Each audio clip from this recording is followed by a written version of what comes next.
ఈరోజే పాల్గొన బుధవారం. ప్రతి సంవత్సరం పాల్గొన మాసం శుద్ధ నవమిని ఆనంద నవమిగా చెట్లను నాటాలని, చెట్లను ఆరాధించాలని పురాణాలు చెబుతున్నాయి. ఈరోజు ఈ పవిత్ర కథను వినడం వల్ల సకల దుఃఖాలు తొలగి సకల శుభాలు కలుగుతాయి.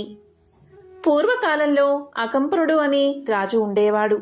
ఆ మహారాజు తన కుమారుడు చనిపోయిన బాధతో విలపిస్తూ ఉండేవాడు. ఆ విధంగా అతను విలపించడం చూడలేని నారదుడు ఆ మహారాజు దగ్గరకు వచ్చి ఇలా పలికాడు. మహారాజా, బాధపడకు. ఎంతో ప్రేమగా చూసుకుని పెంచిన ఏ తండ్రికైనా ఇలాంటి పరిస్థితి రాకూడదు. నా మాటలు ఒక్కసారి శ్రద్ధగా విను. మొదట బ్రహ్మదేవుడు మానవ జాతిని సృష్టించాక చావును సృష్టించలేదు. అప్పుడు పుట్టిన వారందరూ అలాగే ఉండిపోయేవారు. అలా పుట్టడమే కాని మరణం లేక ఈ భూమికి భారం ఎక్కువైనది. అప్పుడు భూదేవి తాను ఈ బరువును మొయ్యలేనని బ్రహ్మదేవుడి దగ్గర మొరపెట్టుకుని ఎంతో బాధపడింది. ఆ విధంగా భూదేవి చెప్పగాని బ్రహ్మదేవుడు కూడా ఎంతో బాధపడ్డాడు. ఈ భూభారాన్ని ఎలా తగ్గించాలి అని తీవ్రంగా ఆలోచించాడు. అలా ఆలోచించే తరుణంలోనే బ్రహ్మదేవుడి నుదుటి నుంచి ఎర్రటి కన్నులతో ఎర్రని చీర కట్టుకుని రక్తవర్ణంలో ఉన్న ఒక స్త్రీ ఆవిర్భవించింది. ఆమె మృత్యుదేవత. ఆమెను చూసిన బ్రహ్మ ఇలా పలికాడు. ఓ మృత్యుదేవత, ఇప్పటి వరకు భూమి మీద ప్రాణాలు పోయడమే కాని ప్రాణం తీయడం లేదు. నేను ప్రాణం ఎలా తీయాలి అనే ఆలోచన ద్వారా నీవు పుట్టావు కాబట్టి తన మన అన్న పక్షపాతాన్ని చూపకుండా ఒక పద్ధతి ప్రకారం ఈ భూమి మీద ఉన్న మానవ జాతిని అలాగే సకల చరాచర జీవులను సంహరిస్తూ ఉండు అని చెప్పాడు. అది విన్న మృత్యుదేవత ఇలా పలికింది. ఓ బ్రహ్మదేవా, నేను స్త్రీని, కారణం లేకుండా ప్రాణులను చంపలేను అంటూ బోరున విలపించింది. ఆ విధంగా మృత్యుదేవత ఏడ్చినప్పుడు వచ్చిన కన్నీటి బొట్టులను బ్రహ్మదేవుడు తన దోసిట్లో పట్టుకున్నాడు. అప్పుడు బ్రహ్మ ఇలా పలికాడు. ఓ మృత్యుదేవత, నేను నిన్ను కేవలం సంహారానికి మాత్రమే సృష్టించాను. కాబట్టి ఎటువంటివి ఆలోచించకుండా సంహార క్రియ మొదలుపెట్టు అని ఆజ్ఞాపించాడు. బ్రహ్మదేవుడు అలా చెప్పినా కూడా మృత్యుదేవత అక్కడి నుంచి కదల్లేదు. అప్పుడు మళ్ళీ బ్రహ్మదేవుడు ఇలా పలికాడు. ఓ మృత్యుదేవత, నీవు నా ఆజ్ఞను అనుసరించే చేస్తున్నావు. కాబట్టి ఇది అధర్మం కాదు. నీకు కీర్తి ప్రతిష్టలు కలిగేలా నేను మరియు మహాశివుడు వరాన్ని ఇస్తాము. నేను చెప్పిన పని చేస్తే నీకు అధర్మం అంటదు. 4 విధాలైన భూతకోటిని సంహరించు అన్నాడు. దానికి మృత్యుదేవత ఇలా పలికింది. ఓ బ్రహ్మదేవా, నేను నీవు చెప్పినట్లే చేస్తాను. అయితే నాదొక విన్నపం. ఎవరినైనా సరే నాకే నేను వధించను. వారి సమయం ముగిసిపోయిన తర్వాత వారంతట వారే నా కంటపడేలా చూడు. అప్పుడు మాత్రమే నేను నా విధిని సక్రమంగా నెరవేర్చగలను అని కోరుతుంది మృత్యుదేవత. దానికి బ్రహ్మ ఇలా పలికాడు. సరే, అలాగే చేస్తాను. అంతేకాదు, నీవు ఇందాక బోరున ఏడ్చినప్పుడు నీ కన్నీటిని నా దోసిట పట్టాను. ఆ కన్నీటి బిందువులు ఒక్కొక్కటి ఒక్కొక్క వ్యాధిగా ప్రజల్ని భూతకోటిని పీడిస్తాయి. అంతు పట్టని వ్యాధులు ప్రబలి వారు ఆ వ్యాధుల కారణంగా లేదా వారిలో వారికి పుట్టిన ఈర్ష అసూయల వల్ల ఒకరంటే ఒకరికి గిట్టక ఒకరితో ఒకరు పోరాటం చేసుకుని మరణిస్తారు. అంతేకాదు, వింత వింత వ్యాధులు పుట్టుకొచ్చి మానవులు వారి మరణాన్ని సులభతరం చేస్తారు. ఈ భూమి మీద ఎవరైనా మరణించారు అంటే దానికి కారణం మానవులకు తెలుస్తుంది. కారణం చూపుతాం కనుక నిన్ను ఎవరూ నిందించరు. కాబట్టి నీవు నిర్భయంగా నీ ధర్మాన్ని నీవు నెరవేర్చు అని బ్రహ్మదేవుడు మృత్యుదేవతతో పలికాడు. దాంతో మృత్యుదేవత సంహార క్రియకు అంగీకరించింది. తన విధిని తన మన అనే తేడా లేకుండా చేయసాగింది. ఆ విధంగానే శాపవశాన భూమి మీదకు వచ్చిన కొందరు దేవతలను వారు వచ్చిన పని అయిపోగానే వారిని తన ఒడిలోకి తీసుకుని అక్కడి నుంచి అటే బ్రహ్మలోకానికి పంపిస్తూ ఉంటుంది మృత్యుదేవత. అంటే దేవతలు కూడా కర్మ చెయ్యాలంటే మానవులుగా అవతరించి తిరిగి వారు ఉత్తమ మానవులుగా ధర్మ మార్గాన నడిచి దైవత్వాన్ని పొందుతారు. కాబట్టి అకంపన మహారాజా, నీవు నీ కుమారుడి మరణం గురించి అస్సలు విచారించకు అన్నాడు నారదుడు. నారదుని మాటలు విన్న అకంపనుడికి కొంతమేర దుఃఖభారం తొలగి మనసు కుదుటపడింది. ఎవరైతే ఈ కథను వింటారో లేక చదువుతారో వారి సకల పాపాలు తొలగి సకల శుభాలు కలుగుతాయి. పూర్వం వాతాపి నగరం మధ్యలో ఉన్న మహాశిల విఘ్నేశ్వర శిల్పంగా రూపొందాలి అనే కోరిక అగస్త్య మహర్షికి మిగిలిపోయింది. అగస్త్య మహర్షి యొక్క భార్య లోపాముద్ర చిత్రకళా ప్రావీణ్యురాలు. ఆమె అక్కడికి వచ్చి మహాశిలను పరిశీలించి అది ఏ విధంగా రూపొందాలో అలాంటి విఘ్నేశ్వరుడి రూపరేఖా చిత్రాన్ని తయారు చేసింది. రేఖాచిత్రమైతే తయారైంది, కానీ ఆ ప్రకారం మహాశిలను మలచగల శిల్పులు శిల్పాచార్యులు ఎంత ప్రయత్నించినా లభించలేదు. దీనితో అగస్త్యుడు ఎంతో బాధతో మహాశిల ఎదురుగా కూర్చుని చిత్రాన్ని శిలను పదే పదే చూసుకుంటూ కాలం గడుపుతున్నాడు. వచ్చిన శిల్పాచార్యులందరూ చిత్రాన్ని చూసి ఇలాంటి శిల్పాన్ని మలచడం దేవశిల్పి విశ్వకర్మకు, దానవశిల్పి యముడికి తప్ప ఇతరులకు సాధ్యం కాదు అంటూ వెనక్కి జంకారు. శిల్పులు ఉలులను మహాశిల మీద పరీక్షించి ఇది వజ్రపాషాణం, దీన్ని చెక్కడానికి మామూలు ఉలులు పనికిరావు, వజ్రపు ఉలులు కావాలి, దేవతలు వచ్చి చెక్కి తీరవలసిందే, కాని మానవ మాతృలతో ఈ పని కాదు అంటూ తెలియచేశారు. ఆ సమయంలో దేవశిల్పి విశ్వకర్మ భార్య విష్ణు మానస పుత్రిక అయిన విశ్వకళ అలిగి పుట్టింటికి చేరుకుంది. దీంతో విశ్వకర్మ మతి స్థిమితం పోగొట్టుకున్నాడు. దానవశిల్పి యముడు అతని భార్య అయిన హేమ తిరిగి దేవలోకానికి వెళ్లిపోగా పిచ్చివాడై జాడలేకుండా ఎక్కడో తిరుగుతున్నాడు. కాబట్టి విశ్వకర్మను యమున్నో పిలుద్దాము అన్న వారి స్థితి అంత అధ్వానంగా ఉంది. అగస్త్యుడికి మహాశిలను విఘ్నేశ్వర విగ్రహంగా రూపొందించడం సమస్యగా నిలిచిపోయింది. నిద్రాహారాలు మాని అతను శిలకు ఎదురుగా అలాగే కూర్చుని విఘ్నేశ్వరుణ్ణి ధ్యానిస్తూ, గణపతి, నా కోరికలాగే ఉంచేశావు అంటూ తన బాధను వ్యక్తపరిచాడు. ఒకరోజు ఊపుకుంటూ బాలప్రాయం వాడు అటుగా వస్తున్నాడు. అతని చేతిలో ఏదో ఉలిలాంటిది కనిపిస్తుంది. ఆ బాలుడు కండలు తీరి ఉన్నాడు, శిల్పిలాగా కనిపించాడు. అగస్త్యుడు ఆశగా అతని చేతిలో ఏముందో అని పరీక్షించి చూడగా అది ఏనుగుదంతం కొన ముక్క. అది పిడితో బిగించినట్లుగా ఉండడం చూసి అగస్త్యుడు ఆశ్చర్యపోయాడు. ఇక ఆ బాలశిల్పి అగస్త్యుణ్ణి సమీపించి, ఏమిటో మహాశైలవారు మహాశిల ముందు మంతనాలు ఆడుతూ కూర్చున్నారు, ఏమైనా పని దొరుకుతుందేమోనని ఇలా తిరుగుతున్నాను అన్నాడు. అతని మాటలు మధురంగా అగస్త్యుడికి పారవస్యాన్ని కలిగించాయి. ఇక అగస్త్యుల వారు ఇలా పలికారు, చిరంజీవి, ఈ మహాశిలను గణపతి దేవుడి విగ్రహంగా చూడాలని ఎన్నో రోజుల నుంచి ఉవ్వులేరుతున్నాను అంటూ తన దగ్గర ఉన్న రేఖా చిత్రాన్ని శిల్పికి చూపించి, ఇంతకు నువ్వెవరు, ఏం పని చేస్తావు అని అడిగాడు. దానికి ఆ బాలుడు ఇలా సమాధానం చెప్పాడు, నేను చేసే పనుల్లో మొదటిది పుష్టిగా తినడం, తరువాత శిల్పం చెక్కడం, నన్ను బాల శిల్పాచార్యుడు అని పిలుస్తూ ఉంటారు అని బాలశిల్పి తెలియచేశాడు. అగస్త్యుడికి అతని మాటల తీరు మేను పులకరించేలా ఉండి నవ్వు పుట్టించాయి. ఆయన్ని సందేహంగా చూస్తూ, మహాశిలను మహాశిల్పంగా రూపొందించే మహాశిల్పి కోసం పడిగాపులు కాస్తున్నాను.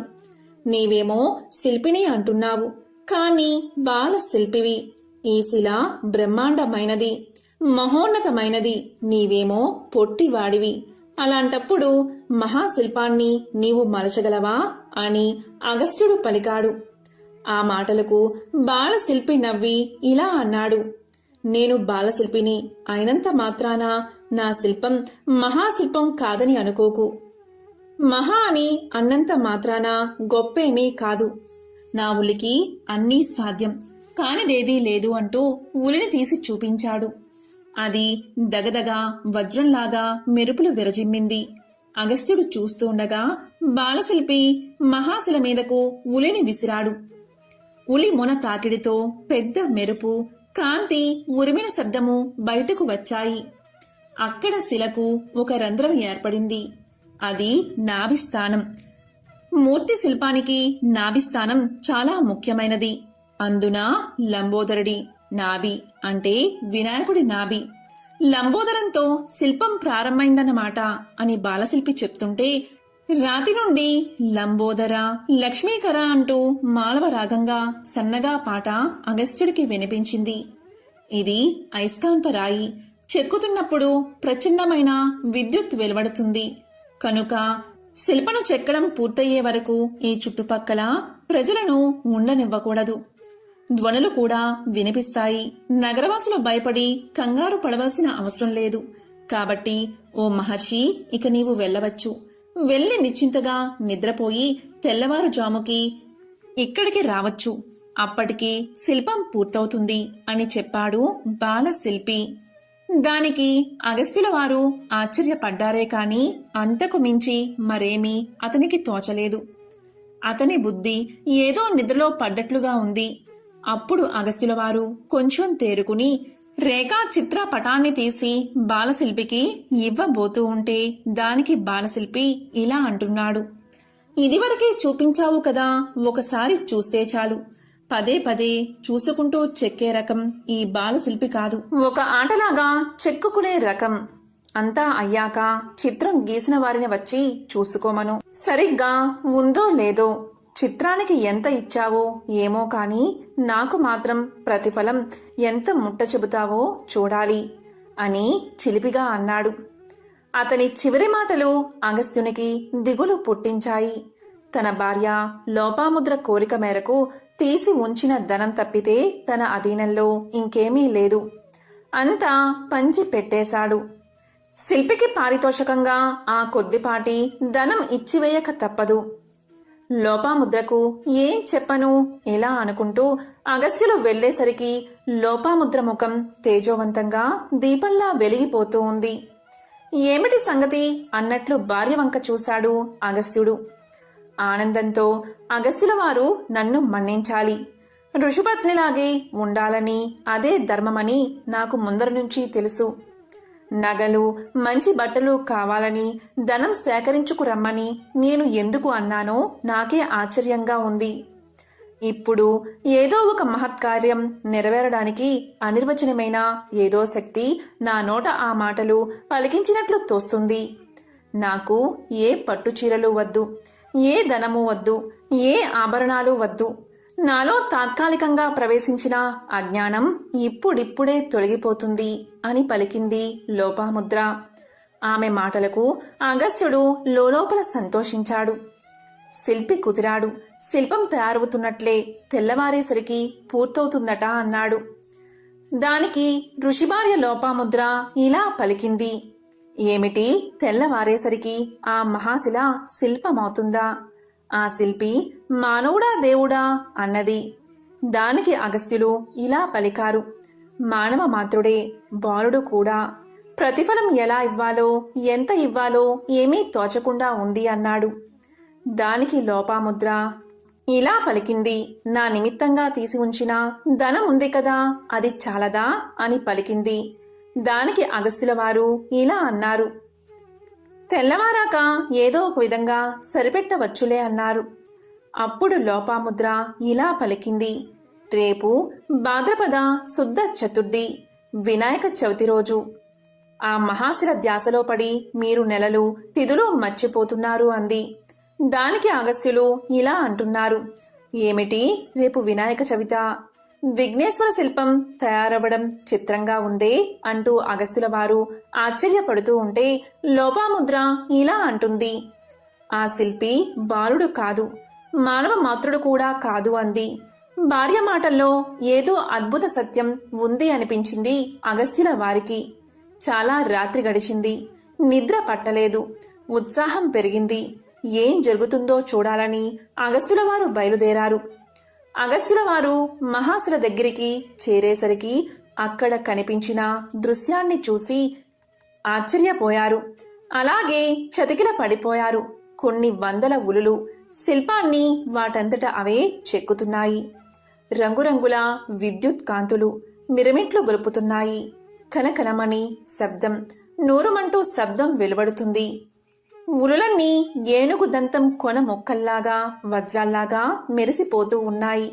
అది స్వప్నమో నిజమో తెలియక విభ్రాంతిలో మైకం కమ్మి అగస్త్యుల వారు అలాగే సొమ్మసిల్లి నిద్రలోకి జారుకున్నారు.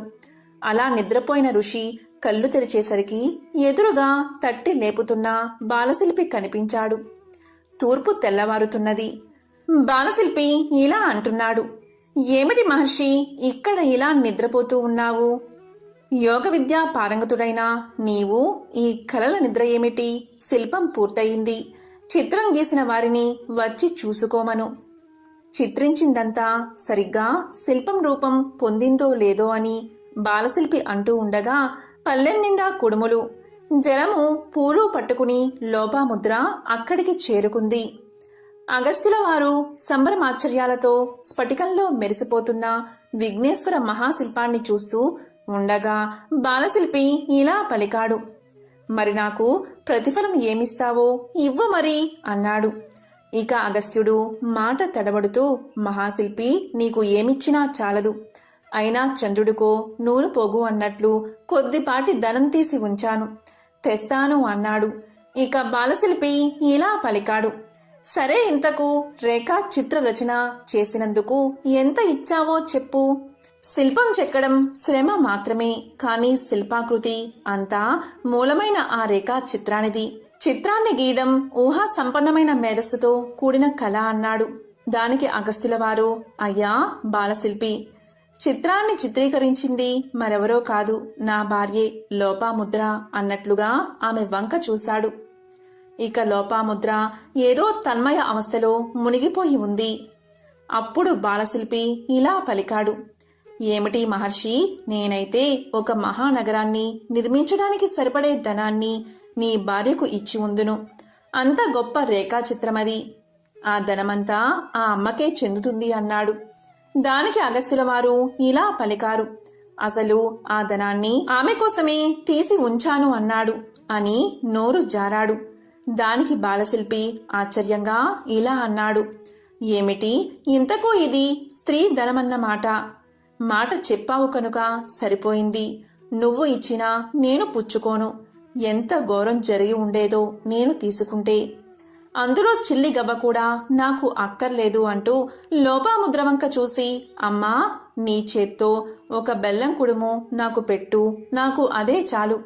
చెక్కిందానికి బొక్కిందే కూలి అని బ్రహ్మ శిల్పుల నుదుట ఎప్పుడో రాసి పెట్టేశాడు అన్నాడు. ఆ మాటలు వినడంతోనే లోపాముద్ర కుడుముల పెళ్ళాన్ని అతని ఎదుట పెట్టి సాష్టాంగపడి బాలశిల్పి పాదాలు పట్టుకుని, విఘ్నేశ్వర, నీ అనుగ్రహంతో మా జన్మలు తరించాయి అంది. దాంతో బాలశిల్పి అదృశ్యమయ్యాడు. అగస్త్యుణ్ణి ఆవరించిన మాయ విడిపోయింది. విఘ్నేశ్వర మహాశిల్పం ముందు ప్రణమిల్లి, విఘ్నేశ్వర, నేను ఎంతో గొప్ప యోగా బలం కలవాడిని అని, తపస్సాలిని అని గర్వపడుతూ ఉండేవాడిని. నీ ముందు వట్టి అజ్ఞాన్ని అయిపోయాను.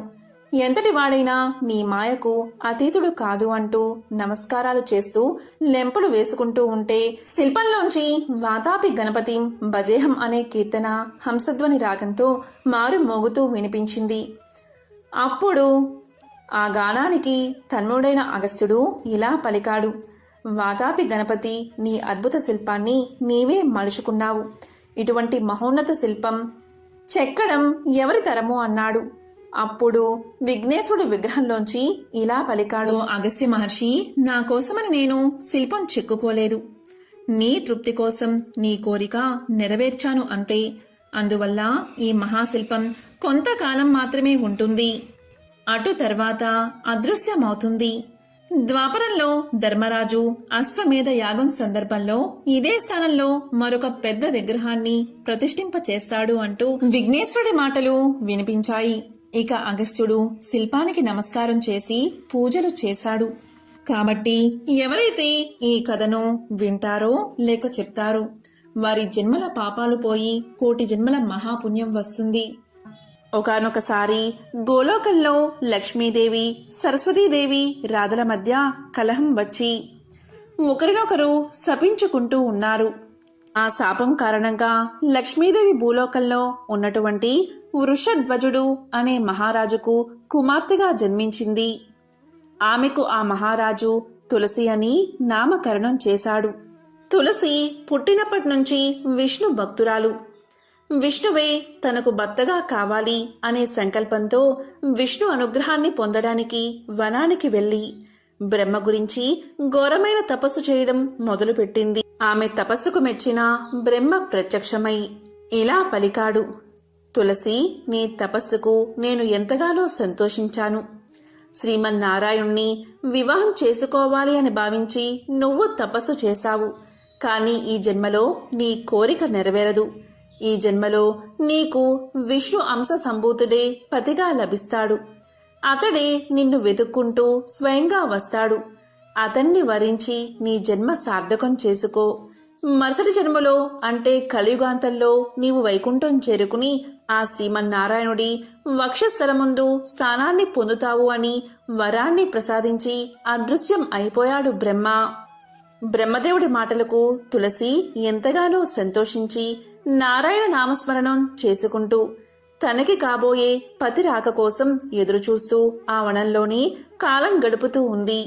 ఇది ఇలా ఉండగా కొంతకాలం గడిచిన తర్వాత ఆ వనంలోనే ఉన్నటువంటి మునీశ్వరులు కొందరు వినాయక వ్రతం చెయ్యాలి అని సంకల్పించుకున్నారు. ఆ మునీశ్వరులు ఆ వ్రతానికి కావలసిన సంబారాలు అన్నీ సమకూర్చుకుని మట్టితో వినాయకుణ్ణి తయారు చేయడానికి దగ్గరలో ఉన్నటువంటి నదీ తీరానికి బయలుదేరి వెళ్తారు. వారు తులసి నివసించే కుటీరం ముందు నుంచి విఘ్నేశ్వరుడి స్తోత్రాలు పారాయణ చేసుకుంటూ నదివైపు సాగిపోతూ ఉంటే ఆ స్తోత్ర పారాయణం తులసిని ఎంతగానో ఆకర్షించింది.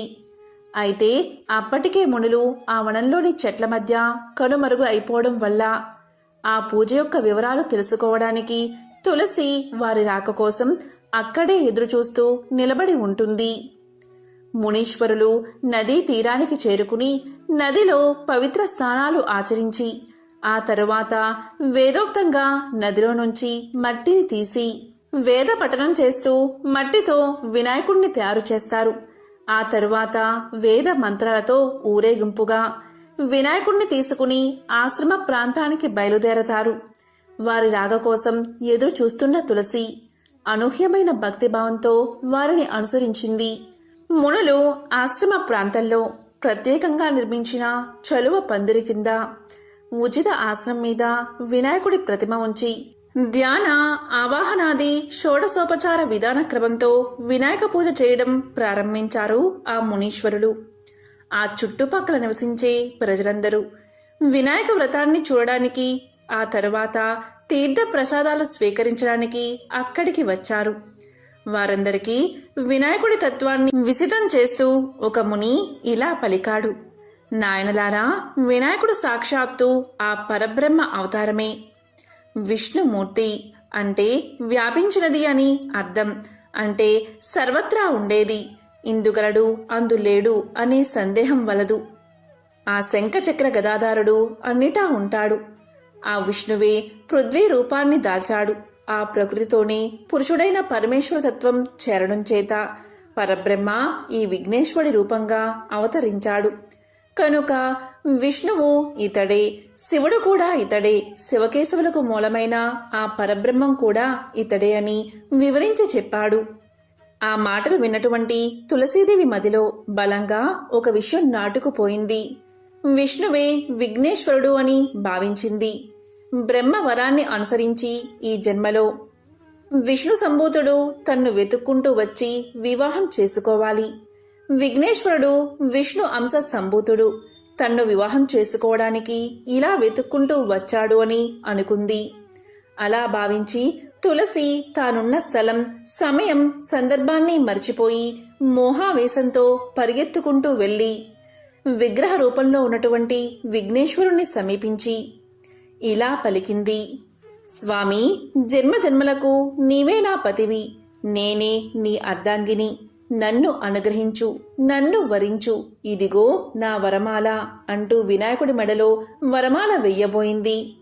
మరు క్షణంలోనే వినాయకుడి అభయహస్తం నిజరూపాన్ని దాల్చి మాల వెయ్యబోయిన తులసిని చెయ్యి పట్టి ఆపి వారిస్తూ ఇలా అంటుంది, ఆగు తులసి, ఆగు. మోహావేశంతో తొందరపడకు. నేను నీ పతిని కాను అని వారించాడు. అక్కడ ఉన్నటువంటి మునులు, భక్తులు విఘ్నేశ్వరుడి విగ్రహంలోంచి వినాయకుడి చెయ్యి మాత్రమే బయటకు వచ్చి స్వామివారి మాటలు వినిపించడంతో అందరూ ఆశ్చర్యపోయి అలాగే చూస్తూ ఉండిపోయారు. కాని తులసి మాత్రం తన పారవస్యంలోంచి బయటపడలేదు. విఘ్నేశ్వరుడి విగ్రహంలో విష్ణువే ఆమె కళ్ళకు దర్శనమిస్తున్నాడు. ఆమె ఇలా పలికింది, స్వామి, నన్ను వారించకండి. జన్మజన్మల పుణ్యఫలం చేత మీకు అర్ధాంగినయ్యే భాగ్యం నాకు కలిగింది. ఈ అదృష్టాన్ని నాకు దూరం చేయకండి. ఈ జన్మకే కాదు, మరే జన్మలో అయినా సరే మీరే నా పతి అంటూ తులసి భావావేశంతో వినాయకుడి మెడలో మాల వేసింది. ఆమె చర్యకు స్వామివారికి తీవ్రమైన ఆగ్రహం వచ్చింది. వెంటనే ఛీ మూర్ఖురాలా అని చీత్కారంగా చూస్తూ మట్టి విగ్రహం నుంచి నిజరూపంతో విఘ్నేశ్వరుడు సాక్షాత్కరించాడు. అలా బయటకు వచ్చిన స్వామి ఇలా పలికాడు, నీవు మోహావేశంలో విఘ్నేశ్వరుడికి విష్ణువుకి తేడా తెలుసుకోకుండా రాక్షసంగా ప్రవర్తించావు. ఈ అసుర ఆచార విధానంతో నన్ను వరించాలి అని చూశావు. నీ మూర్ఖత్వానికి ఫలితంగా నీవు ఒక అసురుడికి ఇల్లాలివి అవుతావు అని శపించాడు. విఘ్నేశ్వరుడి మాటలు విన్న తులసి ఒక్కసారిగా ఆశ్చర్యపోయింది. అప్పుడు అక్కడే ఉన్నటువంటి మునులు స్వామివారికి నమస్కారం చేసి ప్రార్థిస్తూ ఇలా పలికారు, స్వామి, ఈ తులసి మరెవరో కాదు, లక్ష్మీదేవే, సాక్షాత్తు శ్రీమన్నారాయణుడి యొక్క భార్య. ఈమె శాప ఫలితంగా ఇలా జన్మించింది. విష్ణువుకే అర్ధాంగి కావాలి అనే తపనతో విష్ణుతత్వం కలిగిన మిమ్మల్ని విష్ణుదేవుడిగా భావించి వరమాల వేసిందే కాని ఎటువంటి దురుద్దేశంతోనూ కాదు. దయచేసి ఈమెకు శాప విమోచనాన్ని అనుగ్రహించండి అని పరిపరి విధాలుగా ప్రార్థించారు. దీంతో విఘ్నేశ్వరుడు కొంత శాంతించి ఇలా పలికాడు, ఈమె ఈ జన్మలో జలంధరుడు అనే అసుడికి అర్ధాంగి అవుతుంది. ఆ తరువాత తులసి వృక్ష రూపాన్ని ధరిస్తుంది. తులసిమాలలు విష్ణు ప్రియమవుతాయి. నిత్యము ఎవరైతే తులసిమాలు ధరిస్తారో అటువంటి వారికి విష్ణు అనుగ్రహం సదా ఉంటుంది. తులసి పత్రాలతో విష్ణువును పూజించిన వారు మోక్షాన్ని పొందుతారు. తులసి పూసలు మాలలో జపానికి ఎంతో శ్రేష్టమైనవి అవుతాయి. ఇలా ఈ కలియుగాంతం వరకు తులసి పూజలు అందుకుంటూ విష్ణుదేవుడికి ప్రీతి పాత్రురాలు అవుతుంది. ఈ కలియుగాంతంలో నిజ రూపాన్ని పొంది విష్ణు సన్నిధిని చేరుకుంటుంది అని అనుగ్రహించాడు విఘ్నేశ్వరుడు. దీంతో అందరూ ఎంతో సంతోషించి విఘ్నేశ్వరుణ్ణి పరిపరి విధాలుగా కీర్తించారు. ఆ తరువాత తులసి చేతులు జోడించి ఇలా పలుకుతుంది, స్వామి, నీ పూజకు కూడా నాకు అర్హతను ప్రసాదించు అని వేడుకుంటుంది. అప్పుడు విఘ్నేశ్వరుడు ఒక్కసారి తల పంకించి, ఒక్క వినాయక చవితి రోజు మాత్రమే నా భక్తులు నాకు సమర్పించే పత్రి పూజలో తులసి పత్రాన్ని వాడతారు, అప్పుడు నేను స్వీకరిస్తాను. వినాయక చవితి రోజు తప్ప మిగతా సమయాలలో సందర్భాలలో నిత్య పూజలలో తులసి పత్రంతో నన్ను పూజిస్తే తప్పకుండా దోషం కలుగుతుంది.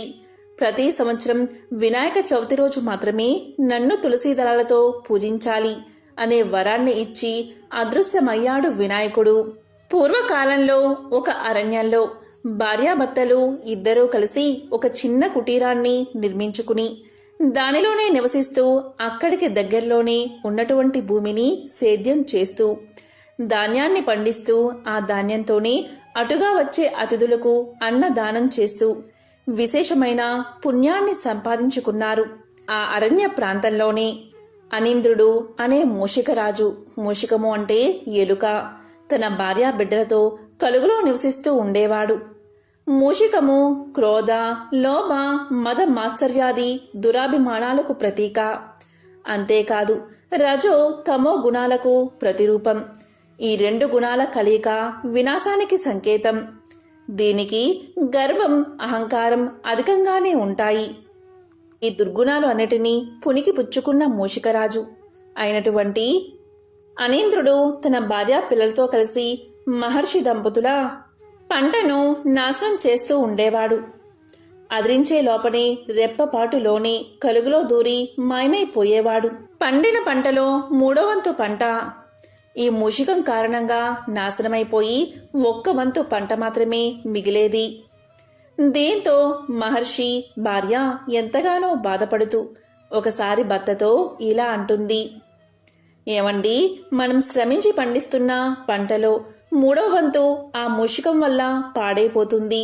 మనకు పంట బాగా మిగిలితే అన్నదానం బాగా చేస్తాం కదా, కాబట్టి ఆ మూషికాన్ని వదిలించుకోవడానికి ఒక పిల్లిని పెంచుకుందామా అని అడుగుతుంది.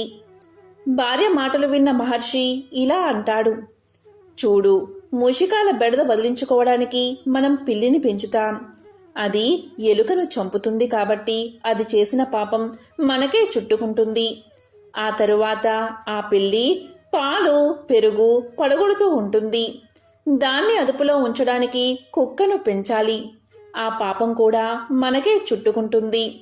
సునకానికి అంటే కుక్కకు ఆహారంలో మాంసం పెట్టాలి. అందుకోసం జీవహింస చెయ్యాలి. అది ఇంకా మహాపాపం. ఇలా ఒకదాని వెంట మరొక పాపం చేసే బదులు ఆ మూషికాలని మన అతిథులు అని అనుకో. అప్పుడు వాటికి ఆహారము లభిస్తుంది, మనకి ఆతిథ్య ఫలం కూడా దక్కుతుంది. ఈ విధంగా మహర్షి సమాధాన పరిచిన మీదట ఆయన భార్య ఎంతగానో సంతోషించి ఆ మూషికాల విషయం పట్టించుకోవడమే మానేసింది. ఇలా సాత్విక స్వభావంతో ఆలోచిస్తే రజో తమోగుణ రూపమైన మూషికరాజైన అనింద్రుడు తన స్వభావిత గుణాల చేత వేరేలా ఆలోచించాడు. మహర్షి ఇంటిలోకి ప్రవేశించి వారి దుస్తులను కొరికి పాడు చేసేవాడు. వానప్రస్థ ఆశ్రమ జీవితాన్ని గడుపుతున్న ఆ మహర్షి దంపతులు తమకున్న కొద్దిపాటి నారబట్టలను మూషికాలు కొరికి పాడు చేస్తున్నా ఆ చిరిగిన బట్టల్నే కట్టుకుంటూ కాలాన్ని గడుపుతూ ఉన్నారు. ఇలా కొంతకాలం గడిచిపోయింది. ఒకరోజు అదే మార్గంలో ప్రయాణిస్తున్నటువంటి భరద్వాజ మహర్షికి వీరు ఆతిథ్యాన్ని ఇచ్చారు. ఆయన అఖండ తపస్సంపన్నుడు. ఆయన తలుచుకుంటే వెంటనే సూక్ష్మ శరీరాన్ని ధరించి కైలాసానికి చేరుకుని సాక్షాత్తు పార్వతీ పరమేశ్వరుల దర్శనం చేసుకోగలడు. ఎప్పుడు కావాలంటే అప్పుడు పొందదగిన గొప్ప యోగీశ్వరుడు, మహాశివభక్తుడు. అటువంటి భరద్వాజ మహర్షి ఆతిథ్యాన్ని స్వీకరిస్తూ ఈ మూషికాల ఆగడాలను కనిపెడుతూనే ఉన్నాడు. వాటిని భరిస్తున్న ఈ మహర్షి దంపతుల సహనాన్ని గమనిస్తూనే ఉన్నాడు. భోజనం చేశాక భరద్వాజ మహర్షి ఇలా పలికాడు, ఆ దంపతులను ఆశీర్వదిస్తూ, నాయనా, మీ సహన సౌశీల్యాలు, ఆదర్శ జీవనం నన్ను ఎంతగానో సంతోషపరిచాయి. మీకు ఏదైనా వరం ఇవ్వాలి అని నాకు అనిపిస్తుంది. మీకు ఏం వరం కావాలో కోరుకోండి అన్నాడు. అప్పుడు మహర్షి చిరునవ్వు నవ్వి ఇలా పలికాడు, వానప్రస్థ ఆశ్రమ జీవితాన్ని గడుపుతూ ముక్తి మార్గంలో పయనిస్తూ ఉన్నాము. మాకు ఏ కోరికలు లేవు స్వామి అని పలికాడు. అయితే ఆ మహర్షి భార్య తన మనసులో ఇలా అనుకుంటుంది, అయ్యో, నా భర్త ఎంత తెలివి తక్కువవాడు. కనీసం ఈ మూషికాల బెడద నివారించమని వరం కోరుకోకూడదా అని అనుకుంటుంది. ఆ ఇల్లాలి మనసు గ్రహించిన భరద్వాజ మహర్షి, అమ్మా, నీ మనోగతం నాకు అర్థమైంది. అయినా నేను ఒక మాట చెబుతాను విను. మనం ఒకటి తెలిస్తే దైవం మరొకటి తలుస్తాడు. నెరవేరడానికి ఒక మార్గముంది. పరబ్రహ్మ అవతారమైన శ్రీ విఘ్నేశ్వరుణ్ణి ప్రతిరోజు నువ్వు పూజిస్తూ ఉండు. సంవత్సర కాలంలో 12వ మాసంలో ఉద్యాపన చేసుకు, ఆ తరువాత వినాయకుడే మిమ్మల్ని అనుగ్రహిస్తాడు అని చెప్పి ఆశీర్వదించాడు. దంపతులు శాస్త్రోక్తంగా విఘ్నేశ్వరుని పూజించి ఆయనకు ప్రీతిపాత్రమైన ఉండ్రాళ్ళు, లడ్లు, బెల్లం, మోదకాలు, కదలీ ఫలాలు, జంబూ ఫలాలు, నారికేలాలు ఇలా 21 పదార్థాలను నివేదన చేశారు. తీరా నైవేద్యం స్వామికి సమర్పిస్తూ ఉండగా మూషికరాజు అయినటువంటి అనింద్రుడు హఠాత్తుగా ఆ నైవేద్యాల మీద దాడి చేసి నోటితో కొరికి వాటిని అపవిత్రం చేసి తుర్రున పారిపోయాడు. దీంతో మహర్షి దంపతులు ఆశ్చర్యపోయి ఎంతగానో బాధపడ్డారు. అయినా ఎంతో సహనం వహించి మరలా ఆహార పదార్థాలు వండి ఫలాలు సేకరించి తెచ్చి నైవేద్యం పెట్టారు. కాని వ్రత దీక్షలో ఉండగా స్వామి కోసం తయారు చేసిన నైవేద్యం అపవిత్రం అయినదే అన్న బాధ వారికి మనసులో ఉంది. ఇక 2వ మాసంలో కూడా అదేవిధంగా వినాయకుణ్ణి షోడశోపచార విధానంతో భక్తి శ్రద్ధలతో పూజిస్తూ ఉన్నారు. అంతా సంతృప్తికరంగానే జరిగింది. తీరా నైవేద్యం ఇవ్వబోతూ ఉండగా మూషికరాజు మరలా దాడి చేశాడు. మరలా నైవేద్యం అపవిత్రం అయిపోయింది. మరలా నైవేద్యాన్ని తయారు చేసి యథావిధిగా పెట్టారు. ఈ విధంగా ఒక్కసారి కాదు, 2 సార్లు కాదు, 3 సార్లు కాదు, మొత్తం 11 సార్లు జరిగింది. దీంతో మహర్షి భార్య తీవ్రమైన మనస్తాపానికి గురయింది. ఆమె మనసులో ఉన్నటువంటి భక్తి శ్రద్ధల స్థానంలో ఆ మూషికం మీద ఉన్న ఆగ్రహ ఆవేశాలు ఎక్కువైపోయాయి. ఇక 12వ మాసం రానే వచ్చింది. భగవంతుడిపైన ఈసారైనా చక్కగా పూజలు చేసుకుని ఉద్యాపన చేసుకుంటే వ్రతదీక్ష పూర్తవుతుందని అనుకున్నారు మహర్షి దంపతులు. సంభారాలన్నీ సమకూర్చుకున్నారు. యథావిధిగా వినాయక వ్రతాన్ని ప్రారంభించారు. మహర్షి తన మనసునంతా విఘ్నేశ్వరుడి మీద లగ్నం చేసి భక్తి శ్రద్ధలతో పూజించడం మొదలుపెట్టాడు. కానీ మహర్షి భార్య మాత్రం దానికి విరుద్ధంగా మూషికం మీద ఉన్నటువంటి ద్వేషంతో రగిలిపోతూ ఈ రోజైనా సరే ఆ మూషికం ఆగడాలకు అడ్డుకట్ట వెయ్యాలి అనే కృతనిశ్చయంతో ఉంది. భర్త మనస్సు భగవంతుడి ధ్యానంలో ఉంటే భార్య మనస్సు మూషిక ధ్యాసలో ఉంది. ఆ మూషికం ఏ వైపు నుంచి వస్తుందో, ఏ పదార్థం మీదకు దాడి చేస్తుందో దాన్ని ఎలాగైనా పట్టుకోవాలి అని దృఢ నిశ్చయంతో కర్ర ఒకటి చెయ్యి మాటను దాచుకుని దిక్కులు చూడడం మొదలుపెట్టింది మహర్షి భార్య. ఇంతలో పూజా క్రమంలో నైవేద్యం పెట్టే సందర్భం రానే వచ్చింది. మహర్షి నైవేద్యానికి సంబంధించిన మంత్రం చదువుతూ ఉన్నాడు. ఆయన భార్య మూషికం రాక కోసం 4 వైపులా దిక్కులు చూడసాగింది. అంతలో వినాయక విగ్రహం వెనక నుంచి పాదాల మధ్య నుంచి దారి చేసుకుని మూషికుడు నైవేద్యం వైపు చూస్తున్నాడు. సరిగ్గా అదే సమయానికి మహర్షి భార్య దృష్టి మూషికం మీద పడింది. ఆహా, నేను ఎంతో సేపటి నుంచి ఎదురు చూస్తూనే ఉన్నాను. ఇప్పుడు భగవంతుణ్ణి పూజించిన పత్రి మధ్యలో నుంచి ఆ మూషికం వచ్చింది. పూజలో ఉన్నటువంటి పత్రినంతా అపవిత్రం చేసేసింది. దీన్ని ఇంకా క్షమించకూడదు అని మహర్షి భార్య ఆగ్రహ ఆవేశాలు తన్నుకుంటూ కోపంతో ఒక్కసారి చేతి కర్రను విసిరింది. ఓరి మూషికమా, నీ భగవద్ అపచారానికి ఇదే నా శాపము. అసుర ప్రవృత్తితో మమ్మల్ని హింసించిన నీవు అసురుడవై జన్మించి ఈ వినాయకుడి చేతిలోనే అంతమవ్వు అని శపించి తన చేతిలో ఉన్నటువంటి దుడ్డుకర్రను విసిరింది. విసురుగా దూసుకెళ్లిన ఆ దుడ్డుకర్ర మూషికానికి బలంగా తగిలింది. ఆ దెబ్బకి మూషికుడు గిలగిలా తన్నుకుంటూ వినాయకుడి పాదాల ముందు పత్రిలో ప్రాణాన్ని వదిలాడు. అంతవరకు భగవన్ నామస్మరణలో భగవద్ధ్యానంలో నిమగ్నమై ఉన్న మహర్షి ఆ అనూహ్యమైన సంఘటనకు ఒక్కసారిగా చలించిపోయాడు.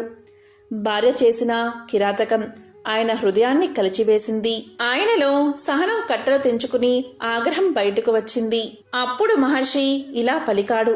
ఓసే పాపాత్మురాలా, కర్మ బంధాలను తెంచుకునే మార్గమే ఈ వానప్రస్థ ఆశ్రమం.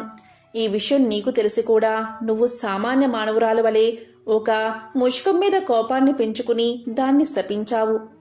దాని చావుకు నువ్వు కారకురాలివి అయ్యావు. జీవహింస చేయడం మహాపాపం. ఆ పాపం నశించిపోవాలి అంటే నువ్వు కూడా మరొక జన్మ ఎత్తి ఈ మూషికాసుడు చేతిలోనే అపహరించబడతావు. నీ అకారణ ద్వేషానికి పాపానికి ఇదే తగిన శిక్ష అని శపించాడు. మహర్షి మాటలు విన్న ఆమె ఎంతగానో బాధపడుతూ, స్వామి, చాలా కాలంగా ఆ మూషికం మనల్ని బాధిస్తూనే ఉంది. నైవేద్యాలను అపవిత్రం చేస్తున్నా సరే నేను సహిస్తూనే వచ్చాను. ఈరోజు వ్రతం సమాప్తి అయ్యే రోజు, ఉద్యాపన కూడా చెయ్యాలి కదా.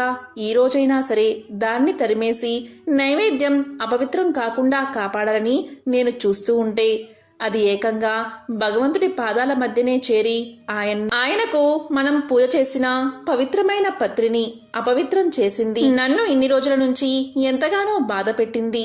నేను దాన్ని దండించాలి అని అనుకోవడం తప్పెలా అవుతుంది అని ప్రశ్నించింది. దానికి మహర్షి ఇలా పలికాడు. ద్వేషం, పగ, క్రోధం ఇవన్నీ దుర్గుణాలు. వీటికి అహంకారమే కారణం. దీనికి మినహాయింపు ఉండదు. వానప్రస్థ ఆశ్రమాన్ని గడుపుతున్న మనకు శాంతి, సహనము, భూతదయ, అహింస పాటించడం మనకు ధర్మం. వాటిని ఈరోజు నువ్వు మర్చిపోయావు.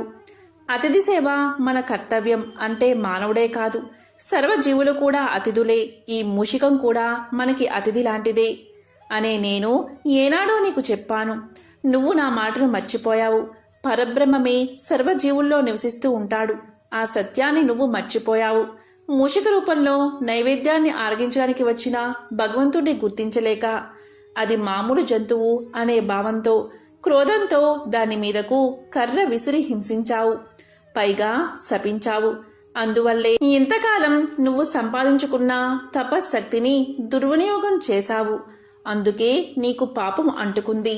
నువ్వు చేసిన అకృత్యానికి గాను భవిష్యత్తులో నువ్వు అనుభవించబోయే ఫలితం గురించి నేను చెప్పాను అంతే. ఇలా మహర్షి శాంతంగా పలికి బోధించగా ఆ మాటలకు ఆయన అర్థానికి జ్ఞానోదయం అయ్యింది. ఆ మహర్షి ఇలా పలికాడు. 12 మాసాలుగా మనం దీక్షతో విఘ్నేశ్వర వ్రతాన్ని చేశాము. భక్తితో ఆ స్వామివారికి నైవేద్యం సమర్పించాము. ఆ నైవేద్యాన్ని మూషికం తినడం వల్ల ఆ స్వామి పాదాల వద్దే తన జన్మను చాలించింది. ఇదంతా ఆ స్వామివారి సంకల్పమే. మనం ఒకటి తలిస్తే స్వామివారు మరొకటి తలిచారు. ఇది దేవ రహస్యం.